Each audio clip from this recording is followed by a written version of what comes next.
Well, good afternoon everyone, and a very warm welcome to the Mitchell Library and to this year's AyeWrite Book Festival.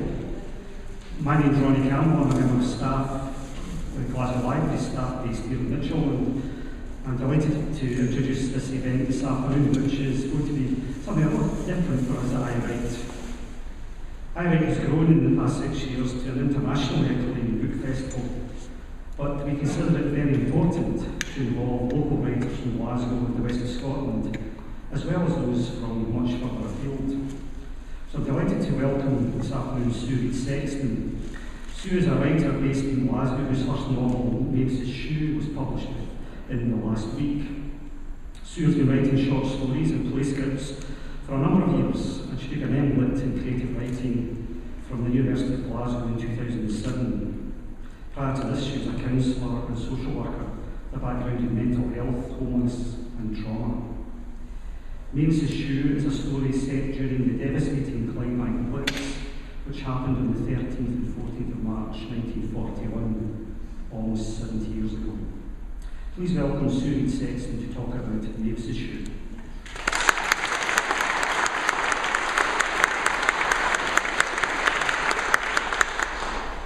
Hello, good afternoon and welcome, and I'm absolutely delighted to be here, as I'm sure you can all imagine. We're going to start today with a reading which turns into a dramatisation and turns back into a reading again, with these lovely actors from the University of Glasgow, from the Stag Theatre Company, who have worked very hard at this, and they have to go off somewhere, so we're going to start with this. Okay? All you need to know at this point in the book is that the main character is Lenny. She's a 9-year-old girl, and shortly before the bombing starts, she loses track of where her little sister is. She's been left in charge of her wee sister, and she's lost her. So, and then the bombing starts. So this is the beginning of the bombing.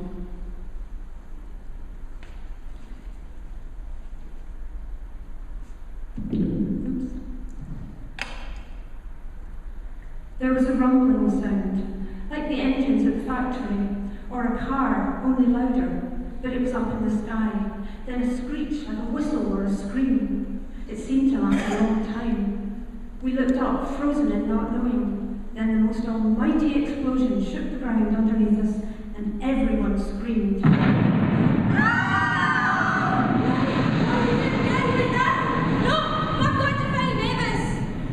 She reached out to pull me in, but I shook free of her, and the door slammed shut. I could hear them arguing inside. The door burst open again. Lenny, get here now, or I don't know what to do! I have to find Mavis! Mavis! There was a shoe, like Mavis's, at the close mouth. I picked it up and turned it over in my hand. The bathroom wall was hot at my back. I wasn't sure the shoe was hers. I tried to remember her feet, her shoes, like mine, only smaller. Her shoes that had once been someone else's. I stuck it in my pocket. There was another of those long whistling sounds, a pause, and then a boom, then again, another whistle, a pause and a boom, and again, and a strange crackling noise, like wee bangers on bonfire night. The ground shuddered and shook and rumbled, like in the boat to Rothsay last summer, and I began to shake too. I wrapped my hand around the shoe in my pocket and stepped out from round the bathroom wall that covered the view from the close, and looked all about me. The tenement building over the road had gone, or most of it had, and what was left was burning. I'd never seen flames the size of these, leaping and gobbling everything up. This made no sense to me. I searched my memory for something I could compare this to, but there was nothing. Just like there was nothing left of this building, only a hole where something indestructible had been. The sky was on fire too, and the road was a sea of broken glass, rising and falling. Looking to the right, I saw a parachute drifting gently over the hill, silent and beautiful. But when it landed, it made the ground under my feet shake again, and another building exploded, one I couldn't see. The world was back to front, the wrong size and inside out. Through the smoke I could see the old lady with the bag in the upstairs window in the corner tenement over the road. The window was broken. She was still holding her bag, clutched to her chest, as if her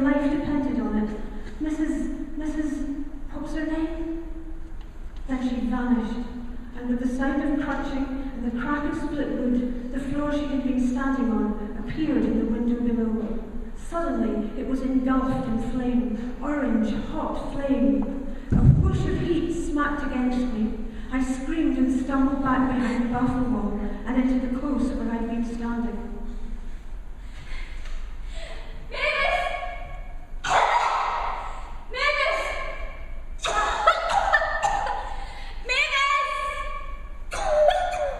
The smoke seemed to follow me in, but there were other smells too, like a mixture of all the things you don't want to smell. Singeing hair, whiskey like my dad, gas, burnt rubber like when I left my shoes too near the stove, poisonous stuff of one kind or another. And above my head, I thought I heard whimpering.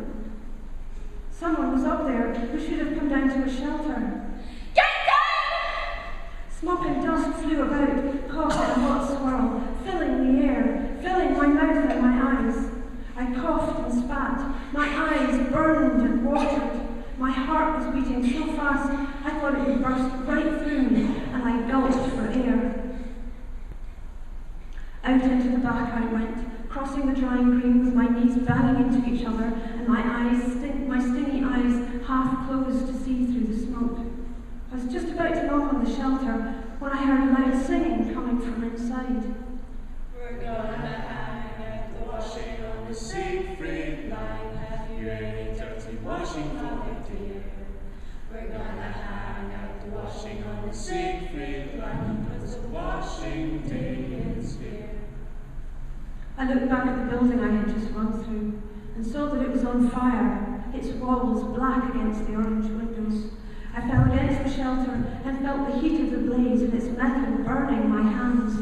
And I saw above the burning building that there were other parachutes which I knew now were not the lovely things, but carried bombs big enough to tear apart the mountainous tenements that were my town. And all around me, the sky was filled with still more drops of fire, little drops flying all around, caught in a whirlwind, as if the very sky had come to life, and all the laws of nature and gravity that I had learnt at school had all been lies and were of no use now. The noise was deafening. I couldn't hear the chorus in the shelter anymore, only the thunder of engines and explosions.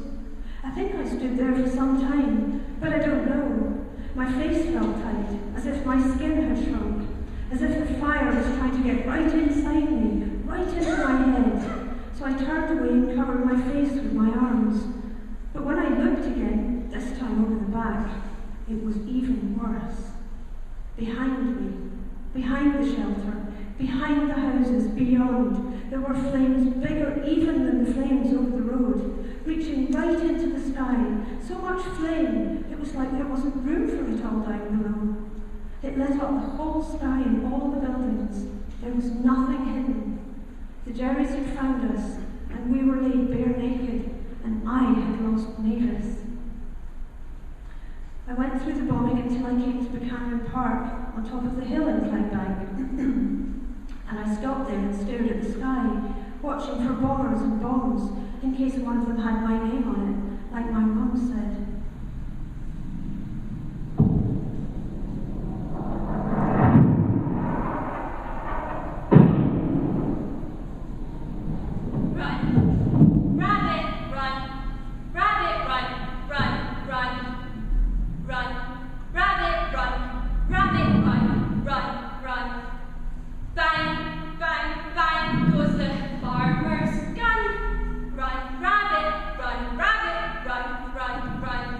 Get into the shelters, everyone! Rabbit, You there! Run, rabbit. You should be in a shelter. You can't stand here with nothing over your head. We need to get your head seated. Mr. Chippy, it's you. There are little stars sliding across your hat. Oh, you're Lenny. You come to the chip shop. Where's your mum and your wee sister? What's her name? Mavis, have you seen them?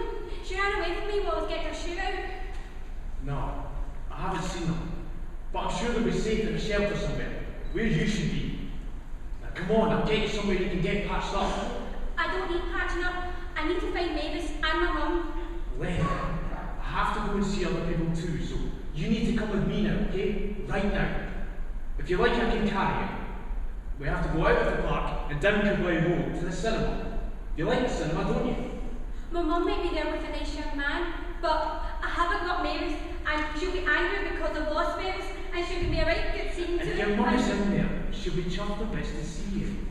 With or without Mavis. But I have to find Mavis, and I can't go into a shelter because then she won't be able to find me either, because I'm in there. You don't understand. How about I take you to the cinema, and then I'll go find Mavis for you. You see, I've got this Harlan to protect me. You don't have one of those, so you should be in a shelter where it's safe. Now, look, I found you, didn't I? Now come on, let's go before it's too late. Okay. Can I hold your hand? Is it sore? No, yes. Ow. Sorry, I'll hold your arm instead here. Ow. Sorry, is he okay? So we got going, but what a sight we saw. A whole row of houses as far as I could see was on fire. Gigantic flames billowing out from the windows, 4 floors high, at least 100 feet.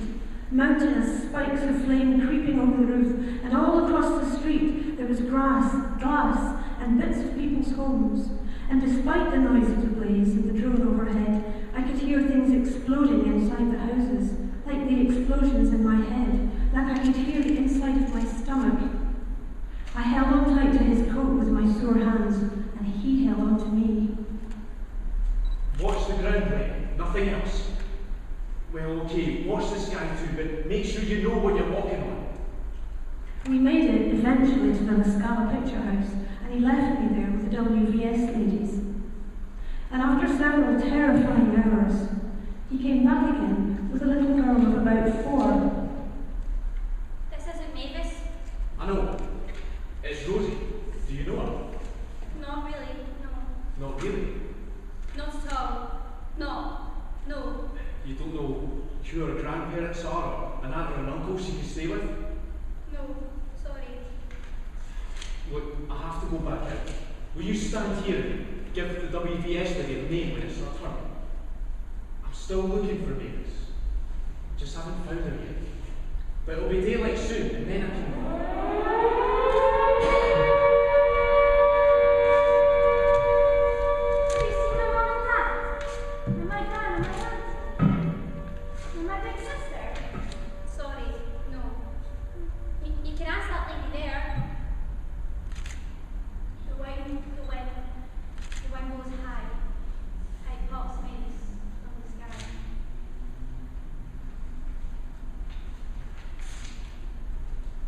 Her name's Rosie. I think she's 4. And your name? Lenny Gillespie. Did you bring my mum, Peggy Gillespie? No, sorry, darling. Or Mavis Gillespie, my wee sister? No, sorry, no Gillespies. Oh. So, Rosie, you're Lenny's other sister. She's not my big sister. My big sister's bigger than her. Lenny, Rosie said that you're not her big sister, is that right? No, I'm not her big sister. So, she's no relative you know of? No.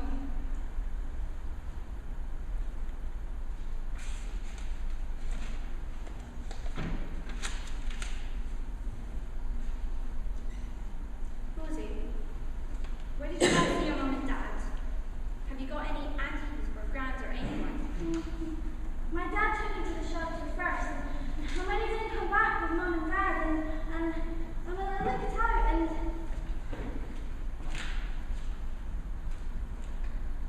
they might have forgotten me.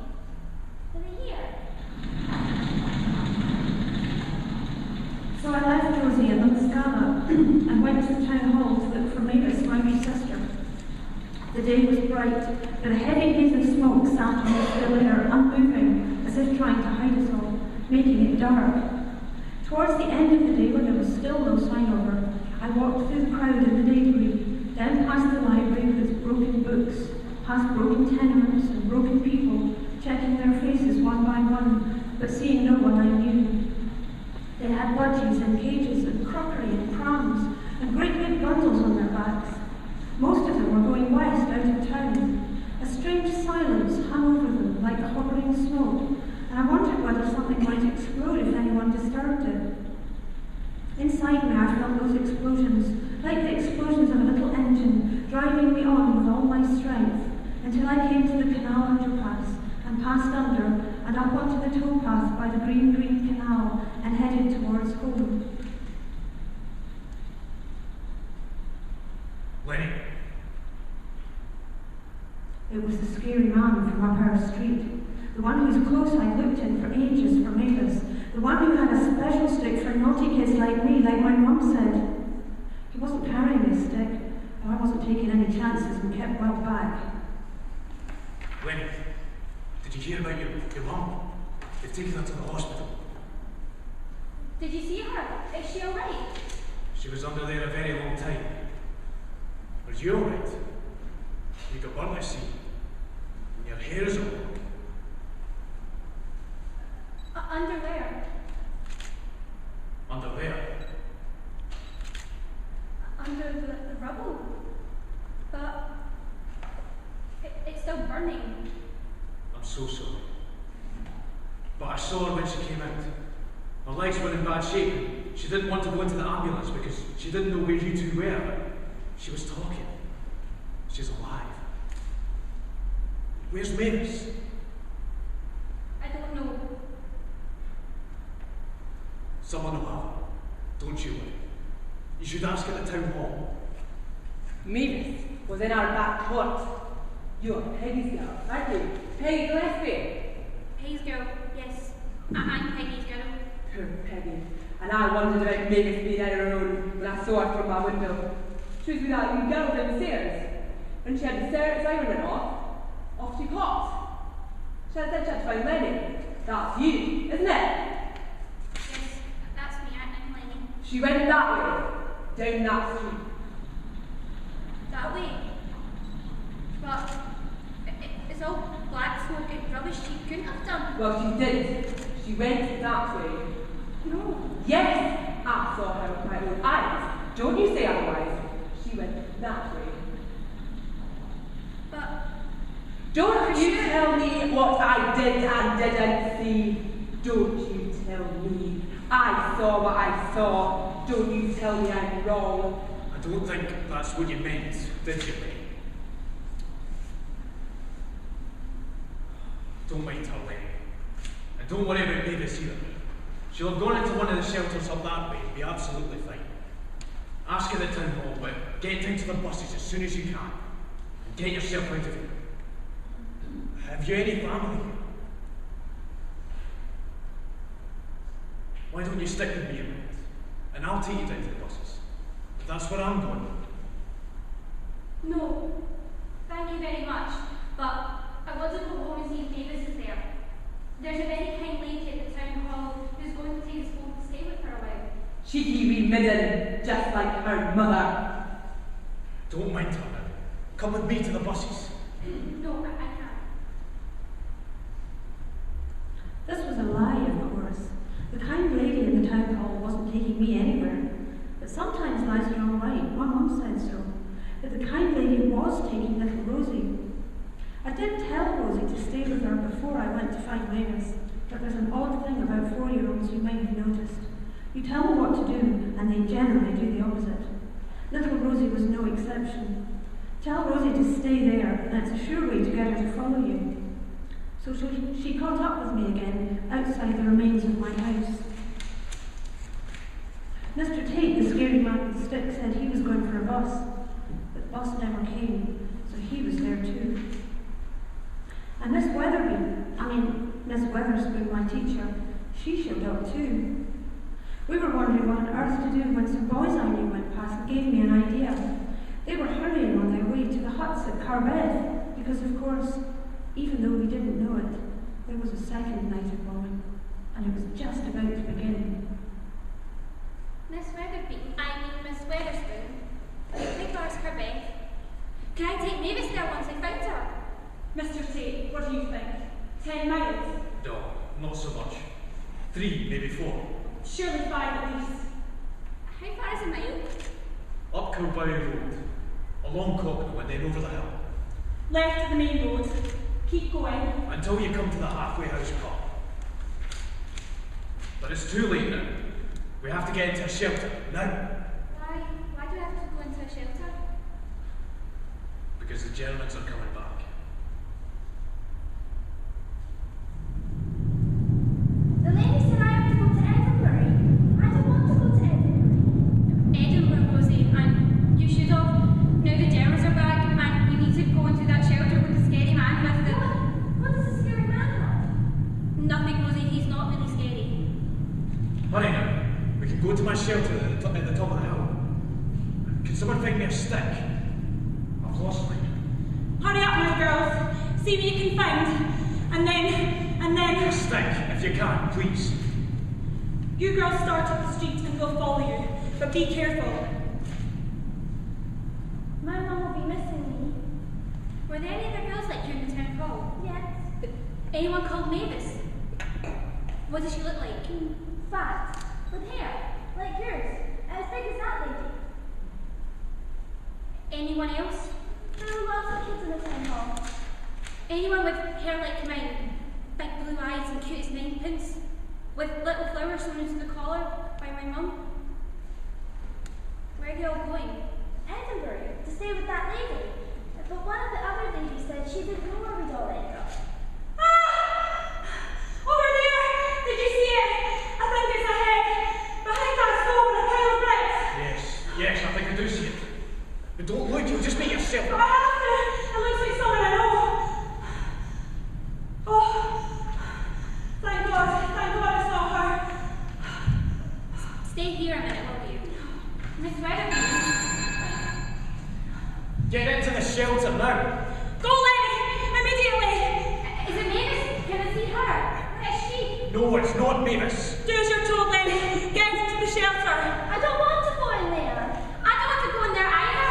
I want to go to Clydebank with those boys. We can come back tomorrow. We can't stay here, please. Clydebank, how is your leg, Mr. Tate? Can you walk that distance? Carbeth is a very long way. We've almost no time. Rosie is too wee and I can't carry her. Poor Lenny here probably hasn't slept since yesterday. Or Reid. None of us have. I can carry her. We had a sandwich and some tea. No, Lenny. I'll carry her. Can you manage, Mr. Tate? I'll take responsibility for these two. We only have to get to the hills. I'm staying. But you should go. I'll follow you and meet you at the halfway house or somewhere on the way. Come with us. We won't be any slower if we have you. I don't know if I can do this on my own. I want my mum. And my sister and my gran. I want my mum. I can't help Mavis or my mum. I want my dad. I don't want to stay here. Now go, hurry! Come on, Rosie. We have to be really quick. Where are we going? Will my mum be there? Yes, no, I don't know, but we have to hurry. But I looked back and saw what they didn't want me to see. There were bricks and blocks of stone, great big pieces of wood, a chest of drawers and a gas cooker, and in the middle of all of this was a face I thought I half recognised, floating in this sea of debris. It was the face of a woman, youngish, probably not much older than Izzy, with brown hair, silver in that light, pulled back in a clip over her ear. I saw her collar, blue with white flowers, and the blood that flowed down onto it from her mouth. Her lips were dark with it, and her eyes were not quite shut, like she was very tired, and not really sleeping the sleep of the dead, tucked up in a bed of bricks. I was pulled round the corner so suddenly that I nearly fell over again, and then I couldn't see that face anymore, and something sank in me, right down to my soggy wet shoes. The noise of the German planes was louder now, and we hurried as best we could over the mess on the road. My legs were like lead, as if they had grown and were fat cylinders of metal, like the bombs, and I thought I'd just have to stop. But behind me, the engines roared, and the bombs started to come down again. Boom, crash, and sometimes the awful screech first, the ground shaking beneath us, and grit and stones flying past our heads, and some of it hitting us, and not being able to see for the smoke and the burning in our eyes, as if the fires had set light to them. And the heat, it was was so hot I could hardly breathe, and everything looked wibbly-wobbly, as if the buildings were made of putty and being melted. Miss Weatherbeaton was up ahead of me with Rosie on her hip, trying to hurry in a place where no hurry was to be had. I scrambled on and wondered why the Germans were back. There was nothing left to bomb. The houses were all down or torched, the distilleries and singers burning still from the night before. They'd already got my mum, who'd said, "Who'd want us anyway?" Well, I wanted to change that. Who'd want to kill us, more like? Why would anyone want to kill us? Us of all people. What good was that going to do?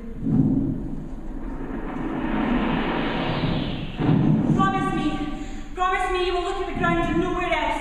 Rosie, you must close your eyes and keep them closed, no matter what. No matter what, do you understand? It's very important. More important than staying in the town hall. Much more important. Lenny, the ground only. Can I look at the sky? Someone's got to look at the sky. Oh, all right. The sky and the ground under your feet, but nowhere else. I tried hard not to look. There were people lying in a road where someone had cleared a space. People who were of funny colour and had torn clothes, burnt clothes and no hair, and pools of dark blood around them. They didn't really look like people, but I knew that's what they were. Some of them had bits missing, like a leg or a foot, and close by there was a collection of those bits. I saw an arm, a hand, a leg. Lenny, the ground! But it was too late. I don't remember much of our escape through the streets after that, just the noise. And all I saw was the ground beneath my feet, and the people sleeping in death, separated from their feet or their hands, no longer whole, unable to complete themselves. And I wondered what my arms would look like without my hands. And I watched my bloodied hands clamber over the debris, with my feet close behind them. And I watched Rosie's feet swing round to Miss Weatherbeaton's back, and her fat little hands grasp Miss Weatherbeaton's coat. And I wondered if my mum still had her feet and hands attached in the hospital, or if she'd lost her hands that were so much a part of her, a part of me. And suddenly I realised I was walking on a real road with hardly any bricks or glass, and I ran ahead to where Miss Weatherbeaton and Rosie were, and we all walked together now as fast as we could up the hill. Rosie was on the ground walking, but only for a while to give Miss Weatherbeaton a rest. And then we came to fields, and being March, the fields were damp and the grass dead and stringy to catch at our feet. But my feet were already wet, and my coat was warm against the bushes and the bracken. The air was cleaner, there was less smoke because of a breeze, so we could breathe better. We were going more slowly now. Rosie was being carried again, and we knew we were out of the worst, being away from the town. But the bombs were still crashing all around us in the hills, and the killer bees were still scudding overhead. We could see them clearly circling over our heads through the moonlit air.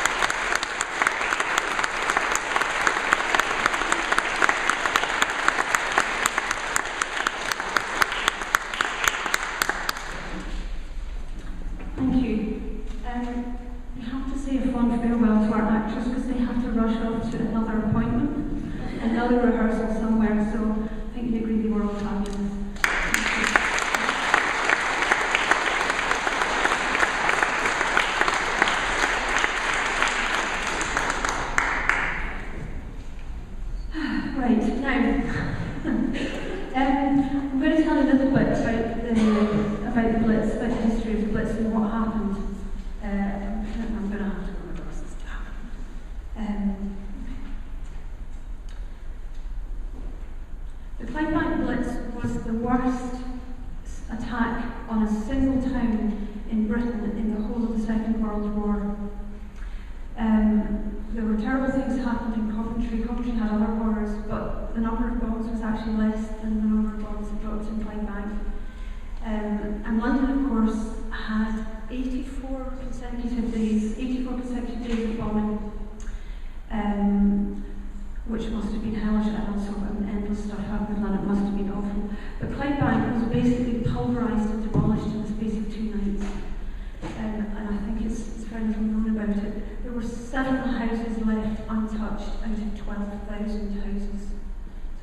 place except for 7. It's quite extraordinary, really. Nobody thought that Clydebank would be a target, and to us that seems really strange because there was so much industry in Clydebank and so much of it was war related, so that even Singer's factory, which is obviously famous for its sewing machines, was also making munitions. So it would seem an obvious target, but we didn't think it would happen. We had therefore no, I don't know if you know about the beam bending technology that they developed, where the Germans would send a radar to find their target, and we could somehow bend that radar so that they went off somewhere to the wrong place. We didn't have that up here. We had very few anti-aircraft guns, and the ammunition we had ran out pretty quickly. We were really mostly defended by a Polish warship that was in the harbour in John Brent's shipyard being fixed. And they got up and very bravely defended us, and I think a number of them were also killed. The other thing was that the 2 nights it happened was the 13th and 14th of March 1941, which was a bomber's moon, which meant that it was a full moon. The rest of Britain was covered in cloud, and Clydebank was just laid bare naked, as Lenny says. And the moonlight caught on the river and on Loch Lomond, and also, strangely, on Great Western Road, and basically guided the bombers in. The other thing was that when they first came, they set light, they first of all bombed, there was oil tankers up in the west, and there was Glengoyne Distillery and Glengoyne Distillery and Singer's Woodyard, and those are the things that they bombed first. So the flames were gigantic. Basically, Clydebank was torched. The glow from the fire could be seen as far away as Aberdeen, which is just incredible. You can't imagine anything as big as that. I worked it out that there were 439 planes and 12,000 houses, and that made 1 bomber per 27 houses, which makes about 2.5 closes. So you imagine the level of devastation here. A third of the houses were completely demolished. About as much again, and a bit more were so seriously damaged that they were unusable. And as I say, 7 houses left standing, or left untouched. Most of the population was therefore homeless. Nobody really knows the figures for Clydebank because, well, all the figures I have got lots of nothings on the end, which basically means they don't know. But they think that there was about 45,000 people in Clydebank before the war started, and that because there was so much war industry, that rose to somewhere between 55,000 and 60,000 people. So that's how many were there, we think. But we don't actually know. And of course, it's very hard to document because everybody's scarpered. Also, because it was basically burnt to the ground, what was left was very hard to just, make out what was there and who was there. Unlike Glasgow, which was also bombed the same night, because it was just a kind of carpet of fire, there was no neighbour next door to say, oh yeah, I remember so-and-so was in there that night, and you could name all the dead. So it's been a really difficult thing to do to name all the dead. So the final figure that's given is 528, but out of 55,000 people, it seems a tiny bit unlikely. And it's hotly disputed, and I don't want to go into that, but just if you do the maths, but they can't know, we will probably never know.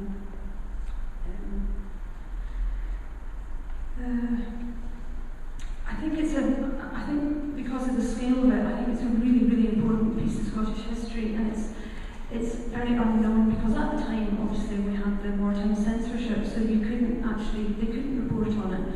So I think you might have seen on one of the slides when you were coming in, there's pictures of happy campers in the papers the next day, and the numbers were all played down, basically because they didn't know. And it went on for years not being known about. The War Memorial went up 20 years after it happened, which seems really sad that it took that amount of time. And also I have a relative who probably wants to remain nameless, who was in Killern at the time, and who was a very small child. She was only 8 years old. And the bomb landed at the end. As they left, they basically dumped what they hadn't dumped on Clydebank, dumped it all over the countryside. And they dumped one at the end of Killern, and she went out to have a look at it the night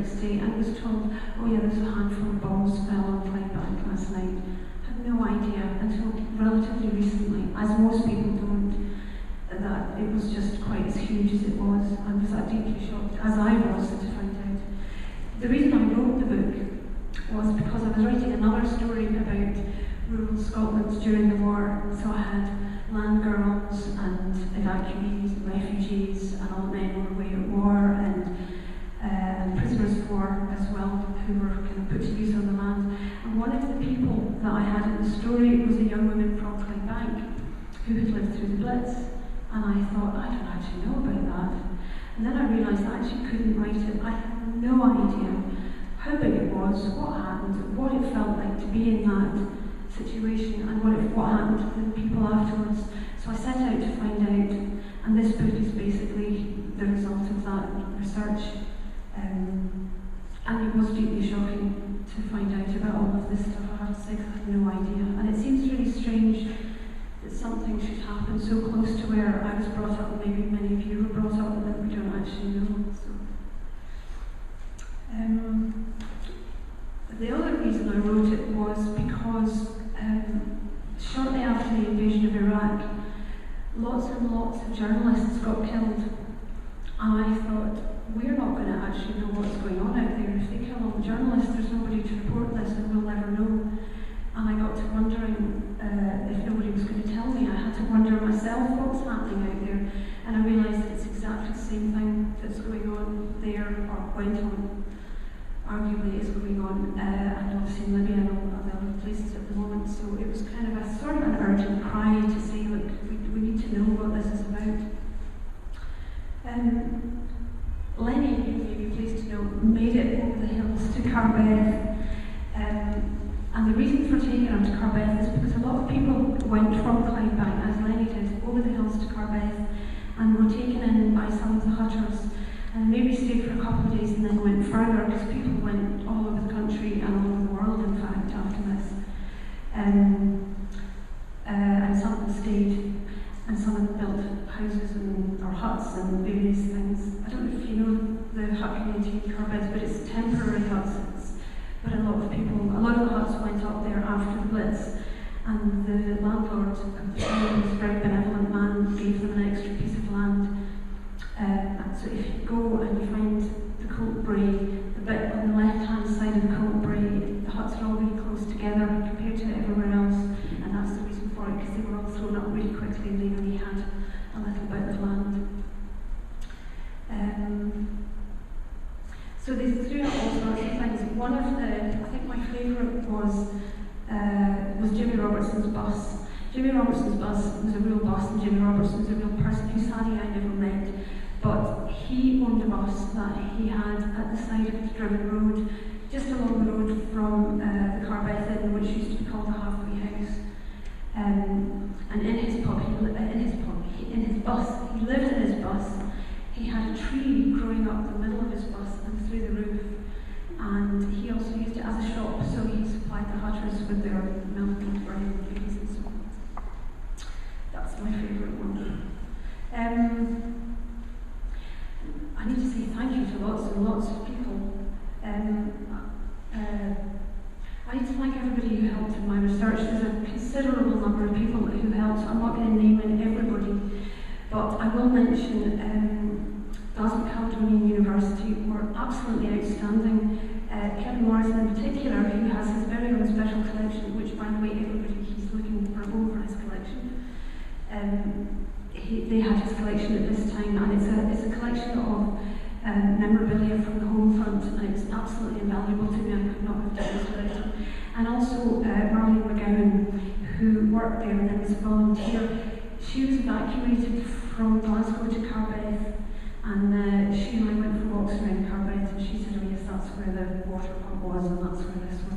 And she also went to Creighton Primary, which is where Lenny ends up, which we visited, and it had a little road, those little tiny little sinks. It's all exactly as it was back then, no change. The Royal College of Surgeons and Physicians, who taught me about the state of medicine at the time,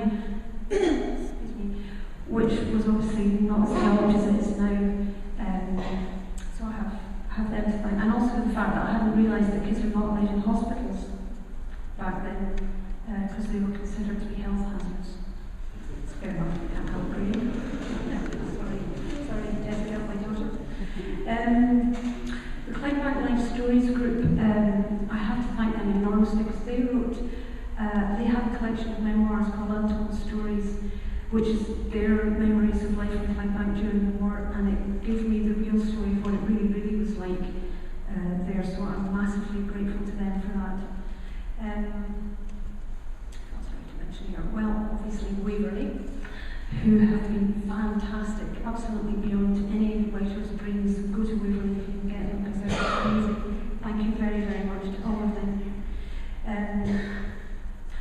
Thanks also to my mum for all her help and her wartime bits and pieces.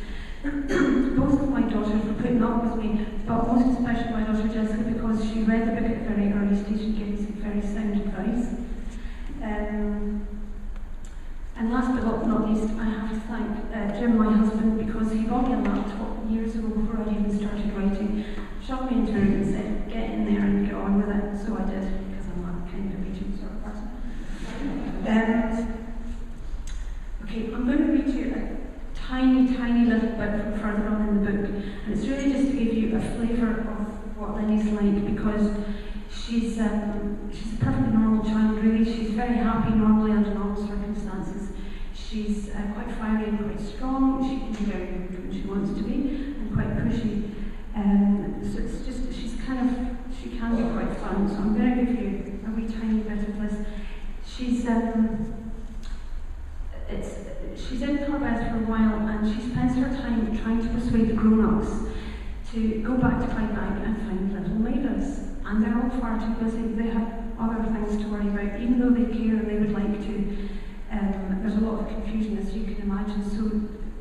She keeps every so often thinking, oh, I'm going to have to do this myself. I'm going to have to go back. It's quite considerable because it's a distance. So this is her. She's just about to set off or she thinks she is anyway. The only thing you need to know is that one of the people out there is a Mr. McInnes. Mr. McInnes is an old man who wants to teach Lenny how to draw. So he gives her a piece of paper and a pencil, which is a rare commodity in those days, and promptly falls asleep backwards over the sofa, so he sort of falls back like that, and his mouth falls open, and she gets a very nice view of his gums, so she draws a picture of his gums. So you just need to know that for this bit, although that might seem odd. And after that we can have questions. This is very short, alright. In the pocket of my coat, along with Mavis's shoe, there was a silver half-crown, the one Mr. Tate had given me when I went to find my mum at the hospital. In the other pocket, I stuffed a piece that someone else had given me for lunch, 2 chunks of bread and dripping. Along with the silver half-crown and Mavis's shoe, I had the picture of Mr. McInnes' gums, on the back of which were the plans Mr. Tate and I had drawn up for the new hut. I tore off a piece and scrawled a message. I still had a pencil, the same soft one I had used for drawing, which I had sneaked from Mr. McInnes' bag the night before and hadn't had a chance to return. The message read, please tell, gone for Mavis, back soon, sorry, Len. The lead ran out before I could finish my name. Thank you.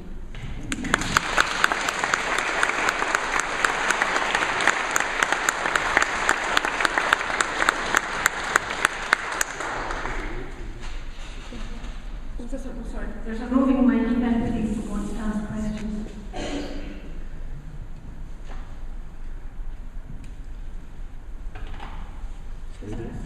Very front. You speak for the microphone. She's just coming. Oh, excuse me. Hi, Sue. Hi. You, in the bit that I've heard there, it seemed you did a lot of research, you said, but it sounds as though you really got caught, because I was getting caught up in the actual story. So you must have really got caught up in this, did you, when you were doing it? You know, when you were researching it, bit, perhaps you were living the Lenny, you know, I don't know, but was that the case that you really get caught up as if you were there at the time? I did. I got very caught up. I cried over my laptop, I have to admit. I got very caught up in it, and it's really distressing. A lot of stuff I had to read was very distressing. It's very upsetting to think that this happened and so few people know.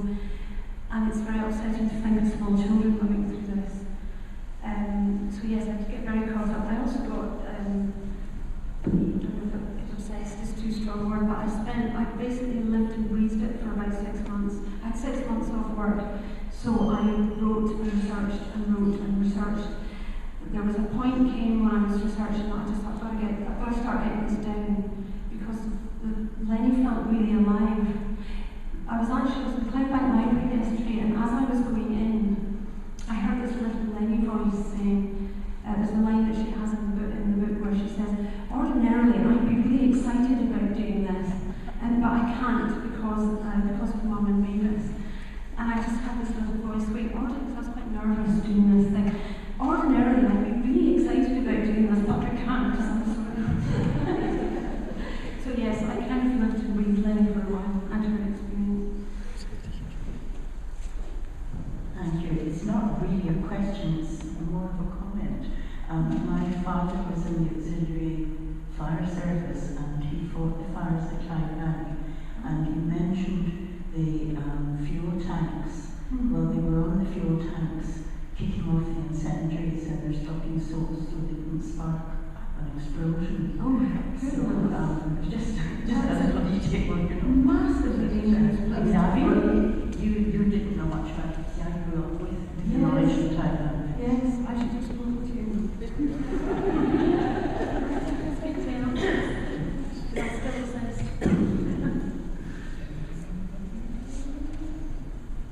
Hi, Sue. Hiya. You talked about the other book that you started. Could I, a couple of questions. First of all, did you finish that? And how long was it from the kind of initial concept until the completed manuscript? I did finish the other one. I worked on that book 1 day a week for about 2.5 years, and it's 150,000 words long. And I stopped about 140,000 words on to take some time out to finish it, to take the 6 months out to finish it. And 3 weeks in, I thought, this is a disaster. It's completely, I mean, I would love to go back to it because it is all over the place. So that was about November. And shortly before Christmas, I remember racing out to Clydebank before it shut for Christmas to see the museum. And I finished the first draft in about May or June of that year. So I just, like I said, I just worked like a maniac for all that time. Is that your question? Yeah, that was right, okay.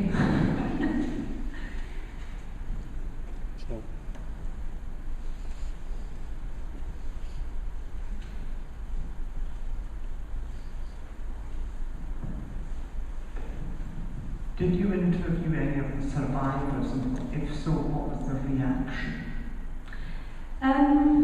I read the Untold Stories book and I thought about contacting them and I didn't. And the reason for that was because I realised these experiences were so traumatic that to go back and ask them was, I probably wouldn't have got much more material.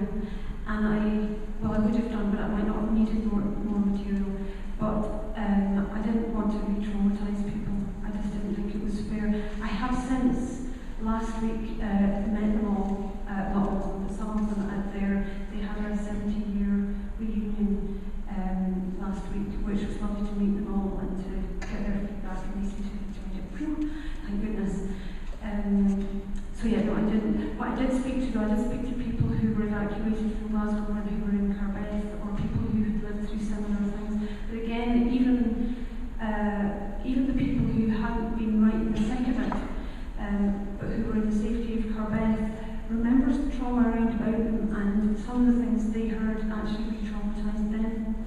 So I had to be really careful about asking people, if people happen to come to you, that's really important, but sometimes, for instance, there was a man I phoned and said, hi, I hear you were in Carbeth during the Blitz, and he went, I could hear him going, but he then was massively helpful to me, and I hope that man is okay.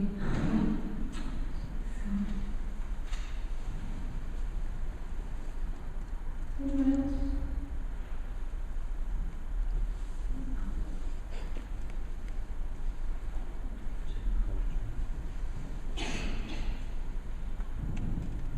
Hi. I know you're taking steps to get the book published in Braille. It is published in Braille, which is great because it makes it accessible to everyone who can read Braille words. Have you got plans to make it into an audiobook? You should really ask the publisher here. Yes, we are in conversation with Insight Radio and the Talking Books team at Arctic too.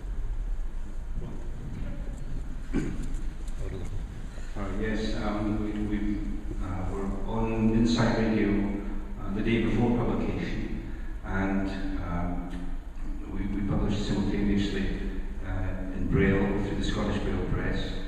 It was the first new Scottish novel ever to be simultaneously made available in Braille, which we were hugely excited about, particularly with the Royal Blind School in Edinburgh. It meant for the first time that a crossover teenage and adult novel could be read and discussed by young blind folk, older blind folk, and sighted readers at the same time. The thought of having them all together in the one book group is really quite a wonderful thing. And since then, the readers at the Talking Books in Glasgow, based in the same building as Insight Radio, they're reading the books at the moment, and I hope to announce the Talking Book, but we will be going forward with an audio. Thank you.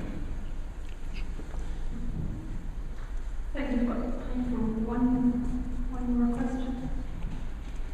Someone else.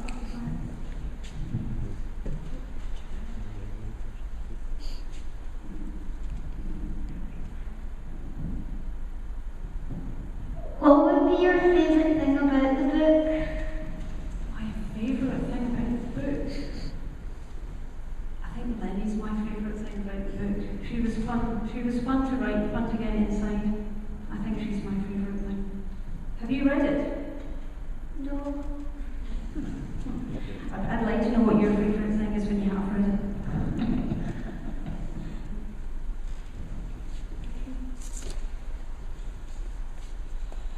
Well, ladies and gentlemen, thank you very much for the questions, and particularly that final question. It's very appropriate. I'd like to thank Sue for what's been a very informative, highly entertaining and poignant debate this afternoon, dealing with a very, very difficult subject. And to say for us at AyeWrite, it's been quite different having had the dramatisation as well, which has added so much to this afternoon's session.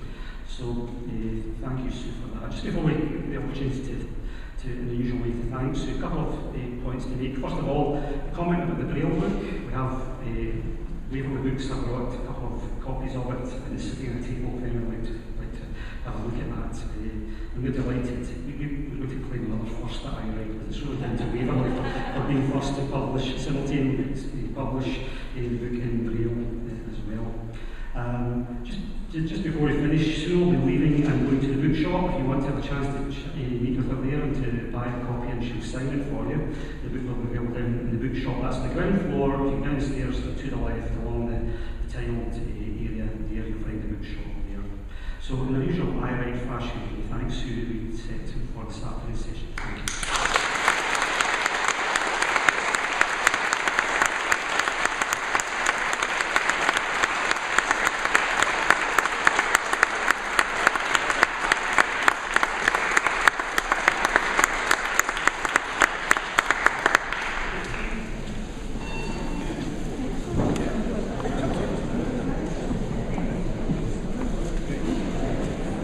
It's always difficult. See, the free ones, it's difficult.